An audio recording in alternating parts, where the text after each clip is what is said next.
આગળનો ક્વેશ્ચન છે કે આપણી પાસે ઠાકોરજીના જૂના વસ્ત્રો અને શૃંગાર પડ્યા હોય અને ધરાવતા ના હોઈએ તો એનું શું કરવું જોઈએ? એટલે જેમ પહેલા આપણે જલમાં અને પધરાવતા અહીંયા તો પોસિબલ નથી, ત્યારે એવું કાંઈ બી હોય તો બને તો ઘરની પાછળ કોઈ ક્યારો હોય તો એમાં ખોદી અને એના પછી એમાં જમીનમાં પધરાવી દેવું. કારણ કે જો આપણે કંઈ ઉપયોગ ના કરી શકતા હોય તો આ રીતેનો વિનિયોગ ઘણી વાર કોઈના ચિત્રજી આવે, ઘણી બધી એવી વસ્તુ હોય કે એને પછી શું કરવું આપણે, કારણ ડસ્ટબિનમાં અને ગમે ત્યાં પધરાવી એવી બરાબર નહીં. તો ઘણી વાર એવું કરી શકાય કે તગારામાં જલ લઈને પહેલાં એમાં પધરાવી દઈએ થોડું, એટલે એક દિવસ રહે તો થોડું પેલા થઈ જાય અને પછી ક્યારામાં કે એવું પધરાય તો જમીનમાં પધરાવી દઈએ. અને અહીંયા તો કોઈ જલ પ્રવાહ કે કરવું ના હોય તો ભારત માટે બરાબર નથી કે આપણે કોઈ વસ્તુ જલ પ્રવાહ કરીએ અને ત્યાં કોઈને પ્રદૂષણ જેવું આદિ લાગે, કારણ કે સંખ્યા વધી, વસ્તી વધી અને આ બધું ન થાય કે યમુનાજીમાં ઘણા તો યમુનાજીમાં જાય લઈ જાય, એટલે હવે તો યમુનાજીમાં પધરાવતા નહીં, કારણ કે યમુનાજીમાં શુદ્ધતાની જરૂર છે. તો આ રીતે ક્યારામાં પધરાવી દઉં છું. હવે આગળનો ક્વેશ્ચન પણ આપણા કાલના શિબિરને લગતો જ છે કે બે તુલસીની કંઠી કેમ ફેરવી જોઈએ? એટલે અંજન પૂર્વમાં કહ્યું ને, ગઈકાલે પણ આપણે ચર્ચા કરી હતી બહુધા ભક્તિનો જે આપણી વાત છે, 7 પ્રકારની ભક્તિ અષ્ટાક્ષરની દીક્ષાથી આપણને નામ એટલે પ્રભુ 2 ફોર્મમાં છે, નામ અને રૂપ. તો અષ્ટાક્ષર મંત્ર લેવાથી ભગવત નામ લેવાનો આપણને અધિકાર મળે છે અને પંચાક્ષર દીક્ષા લેવાથી સ્વરૂપ સેવાનો અધિકાર મળે છે. એટલે આ બંને સ્વરૂપાત્મક નામ અને રૂપ બંનેની ભક્તિ થાય. એટલે વિરહમાં નામ સેવા છે અને સંયોગમાં સ્વરૂપ સેવા છે. તો આ બંને જેમ ગોપીજનો માટે કઈ સન્મુખ સેવા કરે છે અને પ્રભુ જ્યારે વનમાં પધારે, ગૃહે ગૃહે ગો પવધુ કદંબા સર્વે મિલિત્વા સમવાપ્ય યોગમ પુણ્યાનિ નામાનિ પઠન્તિ નિત્યમ ગોવિંદ દામોદર માધવ. ઘરે ઘરે ભેગી થાય અને પ્રભુ ત્યાં જે લીલા કરતા હોય એનું અવગાહન કરે. એટલે એ જ વ્રજની ભાવના આપણે ત્યાં બધી છે. એટલે નામ સેવા અને સ્વરૂપ સેવા. તો નામનો અધિકાર અષ્ટાક્ષરથી, સ્વરૂપ સેવાનો અધિકાર પંચાક્ષરથી. અને એટલા માટે આ 2 પ્રકારની દીક્ષા, એટલે એની 2 કંઠી આપણે ધારણ કરી છે. પહેલો છે ચુંદડી મનોરથનો મૂળ ભાવ શું છે અને સુહાગ ટીપારી એ શબ્દનો અર્થ સમજાવશો? જેમ આપણે યમુનાજીની આરતી તમે ગાતા હો, ચુંદડીએ ચટકાળમાં આભરણમાં ઓછો, તેમ આપણે આરતી ગાઈએ છીએ. તો યમુનાજી ના 2 વસ્ત્ર શૃંગાર આપણે ત્યાં માનવામાં આવે છે. યમુનાજી જેમ પ્રસિદ્ધ, હમણાં તો એનો વિસ્તાર નથી કરતો, પણ જે મુકુટ કાચનીનો જે આપણે ચિત્રજીમાં જોઈએ છે, અને ચિત્રજીમાં જે જોઈએ છે એમાં યમુનાજીએ મુગટ મસ્તક પર છે અને શરીરમાં પહેર્યું છે એને કાચની કહેવાય. એ વસ્ત્ર ને કાચની, રાસમાં રાસ સમયના શૃંગાર તમે જુઓ તો મુકુટ કાચનીનો શૃંગાર ઠાકોરજીના, એ રાસના શૃંગાર છે. એટલે એવી પ્રસંગ આવે છે કે જ્યારે માન કરવાની લીલા, રાસની અંદર દાન, માન, ખેલ અને રાસ, આ 4 વસ્તુ રાસલીલાને અંતર્ગત આવે. એટલે કે રાસ શરૂ થતા પહેલા માન લીલા થાય. જો આપણે પઢાવતી વખતે માનના પદો ને બધા ગવાય છે. માન ધરવું એટલે રિસાવવું. તો રાસ પહેલા માન લીલા થાય. ક્યારેક સ્વામીજી રિસાવે, ઠાકોરજી મનાવે, ઠાકોરજી રિસાવે, સ્વામીજી મનાવે. અને એકવાર એવી લીલા કરી ઠાકોરજી અને સ્વામીજીએ, તો સ્વામીજીને તો તુરંત મનાવી લીધા ઠાકોરજી. પણ હવે ઠાકોરજીનો માન ધરવાનો વારો આવ્યો ને એવું માન ધર્યું કે સ્વામીજી તો કોશિશ કરીને થાક્યા, પણ પ્રભુ રીંચતા જ નથી, હસતા જ નથી. લલિતાજીને બોલાવ્યા, વિશાખાજીને બોલાવ્યા, બધાને બોલાવ્યા, કોઈનાથી ન માન્યા. ત્યારે યમુનાજીને બોલાવ્યા અને યમુનાજીએ યુક્તિ કરી. જેવો રાસમાં ઠાકોરજી વસ્ત્ર શૃંગાર, કારણ કે યમુનાજી આબેહૂબ કૃષ્ણ ધર્મ પૂર્ણ કૃષ્ણ કે આપણે પદમાં ગાઈએ છીએ, કૃષ્ણામ કૃષ્ણ સમામ કૃષ્ણ રૂપામ કૃષ્ણ સાત્મિકામ, જે યમુના વિદ્યાર્થીવાદીમાં પણ કહ્યું છે. તો બિલકુલ ઠાકોરજી છે. અને ઠાકોરજી જેવો રાસનો શૃંગાર યમુનાજી ધારણ કરે અને હાથમાં માળા લઈને ઠાકોરજીની સામે ઉભા રહી ગયા. ચકિત થઈ ગયા ઠાકોરજી, અરે મારા જેવો કૃષ્ણ લીલામાં બીજો ક્યાંથી આવી ગયો? અને ખબર પડી યમુનાજી તો હસી પડ્યા, માન દૂર થયું. અને ત્યારે સ્વામીજીએ કહ્યું કે હવે અમારી કુંજમાં જ્યારે પધારો ત્યારે આ જ વસ્ત્ર શૃંગાર કરીને પધારો. અને એટલા માટે યમુનાજી જ્યારે ઠાકોરજીની કુંજમાં પધારે ત્યારે મુકુટ કાછીનો શૃંગાર કરે, પણ જ્યારે પોતાની કુંજમાં બિરાજ્યા હોય, હે તકારી દેહ શ્રી યમને વાસ કુંજે 41 પદમાં આપણે ગાઈએ છે, તો યમુનાજી પોતાના કુંજમાં વાસ આપે છે. તો એવા સમયે જ્યારે આપણે ત્યાં દ્વાદશ નિકુંજની ભાવના આવે છે, કટઋતુની વાર્તા, અને ચતુર્ભુજ દાસજીને જ્યારે દ્વાદશ નિકુંજના દર્શન કરાવ્યા ગિરિરાજ બાવાએ, ત્યારે બધી કુંજમાં થતા થતા હેમંત ઋતુમાં પધારે. અને હેમંત ઋતુ એ યમુનાજીની ઋતુ છે, અને એમાં આ ચુંદડીના આખી કુંજ છે. બે પ્રકારની કુંજ યમુનાજીની હોય. એક સુવર્ણ ઉપર મીનાકારી કરેલી કુંજ, આખા કુંજમાં આખું સદન એ સુવર્ણની મીનાકારીની કુંજમાં બિરાજતું, અદ્ભુત અલૌકિક લાગે. અને બીજી કુંજ એ ચુંદડીની હોય, એમાં યમુનાજી ચણિયા ચોળી અને માથે ઓઢણી ઓઢીને બિરાજ્યા, ચુંદડી ઓઢીને બિરાજ્યા, અને ચુંદડીની આખી કુંજ હોય. તો આપણે ત્યાં આ ચુંદડી મનોરથનો ભાવ, એ બહુ પ્રાચીન મનોરથ નથી ચુંદડીનો, પણ આપણે ત્યાં એવા ભાવના અનેક મનોરથો આવ્યા, અને એ પ્રકારે કારણ કે આપણે ક્યાં ચુંદડી ઓઢાડીને નક્કી કર્યું, આપણે કર્યું. એટલે આ સૌભાગ્યનું પ્રતીક માનવામાં આવે કે ચુંદડી ઓઢાડો એટલે એના સૌભાગ્યનું સૂચક થયું. તો યમુનાજી સદા સૌભાગીન છે, એટલા માટે ચુંદડી ઓઢાડવામાં. આ સૌભાગ્ય ટીપારો કહીએ ને, તો આપણે ત્યાં સૌભાગ્ય ટીપારામાં જેમ સિંદૂર હોય, મહેંદી હોય, ચૂડી હોય, એટલે સૌભાગ્યના જેટલા ચિહ્નો છે. એક સૌભાગ્યશાળી સ્ત્રી શેનાથી ઓળખાય? તો કે એના ચિહ્નો, એના સેથામાં સિંદૂર હોય, હાથમાં મહેંદી હોય, ચૂડલો પહેર્યો હોય, નથ પહેરી હોય, આદિ જે આપણે ત્યાં 16 શણગાર અને 12 આભરણ કહ્યા છે. 16 શણગાર સજામાં આભરણમાં ઉભો છે. એટલે 16 શણગાર, આજે જે નથ પહેરે કે જે ધરવામાં આવે કે એની પાયલ પહેરે કે ચૂડો પહેરે, આ શણગાર કહેવાય. અને આભરણ 12 આભરણ કહેવાય. એ જેમ સેથો ભરી સિંદૂર, કાજલ લગાવે, મહાવર મહેંદી લગાવે, આ જે લગાડવામાં આવે એને આભરણ કહેવાય. તો આમ આ સૌભાગ્ય ટીપારો જે કહીએ છે, તો આ સૌભાગ્યના ચિહ્નો હોય. એટલે ચુંદડી મનોજ યમુનાજીને ચુંદડી ધરાવીએ ત્યારે આ સૌભાગ્ય ટીપારો શ્રી યમુનાજીને ધરવામાં આવે. અને યા પછી લોટી વિમાનના શૃંગાર કર્યા હોય તો સૌભાગ્યના બધા ચિહ્નોને ધરવામાં આવે. તો આ સૌભાગ્ય એટલે ભાગ્ય સૌભાગ્ય શ્રી યમને જુદે, આપણે 41 પદમાં ગાઈએ છીએ કે ભક્તોને ભાગ્ય અને સૌભાગ્યના દાત્રી શ્રી યમુનાજી છે.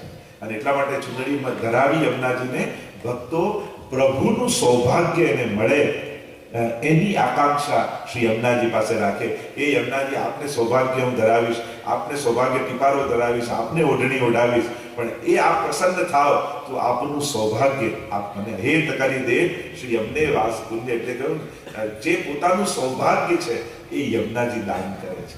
અને એટલા માટે એ ભાવનાથી ચુંદડી મનોરથ અને સૌભાગ્ય ટીપારો યમુનાજીને ધરાય છે. કે યમુનાજીની આરતી સાંજે 7 વાગ્યા પછીથી બોલાય કે ના બોલાય? સુરાસુર સુપૂજિતા સ્મરપિતુ શ્રીયમ વિપ્રતિમ. એટલે તમે યમનાષ્ટકમાં એ જોયું, તવાષ્ટકમિદમ મુદા પઠતિ સૂર સદા, એટલે સદાય જાપ કરે.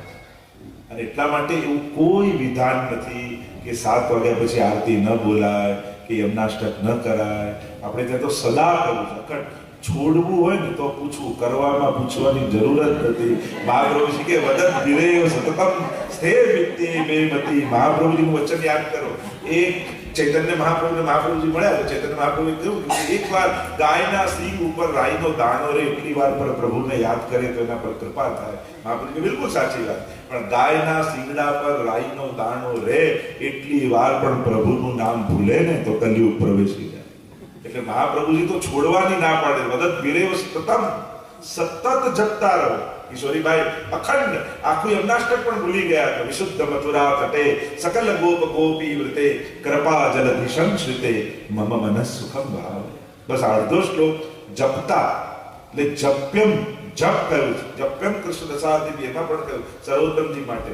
અને જપ એને કહેવાય જે સતત થાય, વારંવાર થાય. અને એટલા માટે એવું કોઈ વિધાન નથી કે 7 વાગે. હવે 7 વાગે તમે ક્યાંના 7 વાગે? ન્યુઝીલેન્ડના? હવે ટાઈમ ઝોન પ્રમાણે જો ગવા જાઓ તો 7 વાગે ક્યારે શ્રમ પડે એમના? એ તો આપણે ત્યાં તો કહ્યું ને, નેહ કારણ શ્રી યમને પ્રથમ આઈ, ભક્ત કે ચિત્ત કી વૃત્તિ સબ જાન કે તાતે અતિ આતુર જુધાઈ. એ તો દોડીને ઠાકોરજી આવ્યા એના પહેલા જ યમુનાજી દોડીને આવ્યા, કારણ કે ભક્તોને જાણે છે ક્યાંક સંસારમાં ભટકી ન જાય, અને એટલા માટે ભક્તોને ભક્તિમાં પકડી રાખવા શ્રી યમુનાજી ભૂતલ પર પધાર્યા છે. એટલે એટલા માટે એવું કોઈ વિધાન નથી કે આટલા વાગ્યા પછી ન બોલાય કે આટલા વાગ્યાથી બોલાય. સતત બોલવું. હા, પાઠ અને સ્તોત્રનો એક એવો વિવેક છે, કારણ કે આપણે ત્યાં એને સ્વરૂપાત્મક કહ્યું છે. એટલે ઘણી વાર અશુદ્ધ અવસ્થા આદિમાં હોય કે બૂટ ચપ્પલ આપણે પહેરીને, ઘણા એમ બી પૂછે કે એમ કારમાં કરવાનું કહો છો તો અમે તો બૂટ પહેર્યા તો કરાય, કે આ રીતે ચાલતા ફરતા કરાય. તો જ્યારે આપણે એવી સંજોગ લાગે કે બહુ વ્યવસ્થિત નથી, ત્યારે ઉચ્ચારણ નહીં કરવું, ત્યારે મનમાં એનો પાઠ કરો, કારણ કે સ્વરૂપ પ્રગટ ઉચ્ચારણ દ્વારા થાય. ત્યારે મનમાં કરવું, ઉચ્ચારણ નહીં કરવું. જ્યારે વ્યવસ્થિત ત્યારે ઉચ્ચારણ કરવું. પણ એવું કોઈ વિધાન નથી. એટલે ઘડિયાળ જોઈને પાઠ કરતા જ નહીં, આપણે પોતાના નિયમ જોઈને પાઠ કરે. આપ શ્રી આગળનો ક્વેશ્ચન જે હું પૂછું છું, મારી ભૂલ થાય તો મને માફ કરજો, કારણ કે એમાં છે કૃષ્ણદાસ અધિકારી કી હી દે છૂટી और अधिकार बिना चलेगी नहीं, सो हम कौन को अधिकार देंगे बिगाट करे. તો બિગાટ શબ્દ કેમ વાપરવામાં આવ્યો છે? એટલે ઘણી એમ તો આખું આધિદૈવિક પ્રસંગ છે. કૃષ્ણદાસ અધિકારીએ કેમ ગુસાઈજીને રોક્યા, લીલામાં કેવો પ્રસંગ થયો, એ લીલાનો પ્રસંગ વાંચો તો આધિદૈવિક. પણ વ્યવહારિક જગતથી જો આને વિચાર કરીએ, આ વાર્તામાં સમજવાનું એ છે કે ઘણી વાર આપણને લાભ મળતો હોય છે, ઘણી વાર આપણને સ્થાન અને અધિકાર પ્રાપ્ત થાય, પણ એ સ્થાન ઉપર આપણે બેસીએ એનો વાંધો નહીં, પણ એ પદ આપણા માથે ન બેસી ગયું. એને શું કહેવાય? પદ એટલે પગ કહેવાય. એટલે પગ પાસે બરાબર છે, પણ માથે ચડી જાય ને તો એ જ પતનનું કારણ થઈ જાય. અને એટલા માટે કૃષ્ણદાસ અધિકારીના પ્રસંગમાં એ સમજવાનું કે જ્યારે કોઈ અધિકાર યા લાભ આપણને રાસમાં તમે જુઓ સૌભાગ્ય મદ આવી, એટલે અહંકાર તો એવો છે ને કે ક્યારે કયા કપડા પહેરે. એટલે અહંકાર કોઈ લૌકિક પદાર્થ નો હોય એવું જ ના હોય, અલૌકિક નો હોય જાય. સારી સામગ્રી બનાવવાનો થઈ જાય, સારા શૃંગાર કરવાનો થઈ જાય, સારા કીર્તન ગાવાનો થઈ જાય, સારી ટહેલ કરવાનો થઈ જાય, સારી વ્યવસ્થા કરવાનો થઈ જાય. એટલે જાગ્રત એ રહેવું કે સેવા કરતા કરતા મને અધિકારનો અહંકાર ના આવી જાય, નહીં તો મારો બગાડ થઈ જશે. આ સેવા એ મારું સમાજ ઉપર કે ઠાકોરજી પર ઉપકાર નથી, પણ ઠાકોરજીનો મારા પર ઉપકાર છે કે મને એના માટે આપે પસંદ કરે. અને એટલા માટે સેવક વૃત્તિ, ભલે ગમે તે પદ ઉપર આપણે બેઠા હોય, પણ સેવક વૃત્તિ ન જોઈએ. હું ઠાકોરજીનો દાસ છું, અને જ્યારે કોઈ પદ સેવા કરવાની તક મળે ત્યારે હું દાસાનું દાસ છું એવો વિચાર કરવાનો. આ વૈષ્ણવનો દાસ છું, એમની સેવા કરવાનો મને લાભ મહાપ્રભુજી આપ્યો છે સતત. એટલે સેવા એ મારો કોઈના પર ઉપકાર નથી, પણ ઠાકોરજીનો મારા પર ઉપકાર છે કે આટલા લોકોમાંથી ઠાકોરજી મને પસંદ કરે. કારણ કે આંખ ભગવાન બધાને આપે છે, દરેક આંખને દર્શન નથી મળતા હોતા. જીભ બધાને મળે છે, દરેક જીભને ભગવાન નામ નથી મળતું. કાન બધાને ભગવાન આપે છે, પણ દરેક કાનને કથા નથી મળતી. આ તો પ્રભુની કૃપા હોય.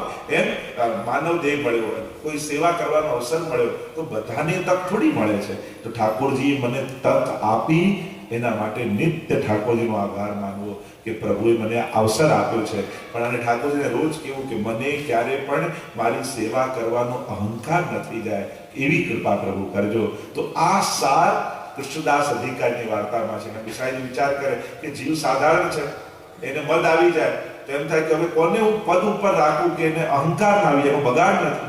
કારણ કે આપણે સાધારણ જીવ છીએ, એટલે તુરંત વ્યક્તિને, એટલે આપણા કોઈ વખાણ કરે ને તો એ વખાણ રૂપે નહીં લેવા, અપેક્ષા રૂપે લેવા.